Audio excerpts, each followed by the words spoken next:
मैं तो आया थोड़ा सा चक्कर लगाने के लिए कि देख लूँ अगर कोई सस्ता मिल गया तो ले लूँ, लेकिन यहाँ पर आके पता चला काफ़ी महंगे है, रेट बहुत ज़्यादा बता रहे हैं, दुगना रेट, पिछले साल से दुगना रेट है।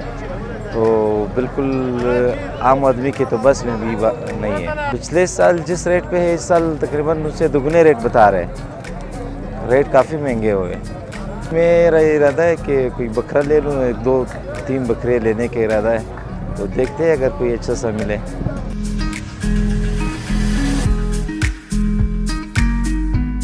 ठीक है, आए बकरे पसंद करने के लिए, टाइम निकाला है बड़ी मुश्किल से, तो देख रहे हैं अभी तो आए, अभी देखते हैं। माल तो बहुत है पर ये कीमतें थोड़ी ज़्यादा है।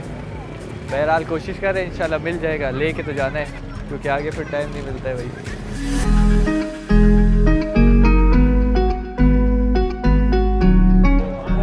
गाहक जो हैं वो आकर जो 50,000 रुपये का बकरा है उसकी 30,000 25,000 रुपये आधी कीमत पे हमसे डिमांड कर रहे हैं हमें दे दें, मगर ज़ाहिर सी बात है हमने भी लिए हुए हैं तो कुछ 2-4 रुपये कमाने के लिए लिए हैं और यहाँ पर जो है वो हमें रेट नहीं मिल रहा।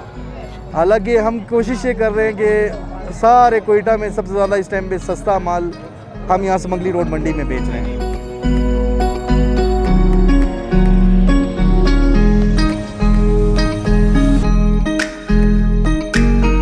जितना महंगा होता है हमें भी तकलीफ़ है, हमें भी अंदाज़ा है कि लोगों के माली अखराजात बहुत ज़्यादा इस हुकूमत की वजह से महंगाई हो गई है। तो लोग बेचारे जो हैं वो उनका भी कसूर नहीं है, हमारा भी कसूर नहीं है। हुकूमत वक्त ने जब से मुख्तलिफ़ किस्म की मीट एक्सपोर्ट कंपनियां पाकिस्तान में लॉन्च की हैं ना, इन्होंने हमारे पूरे मुल्क के अंदर महंगाई का एक तूफ़ान बर्पा कर दिया है।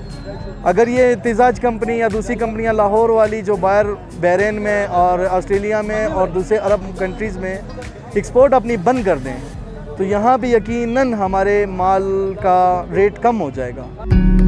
अच्छा रेट है लेकिन ईद के करीब है, बस अभी महंगा है लेकिन लोग आ रहे सिर्फ पूछते हैं, नहीं ले रहे हैं।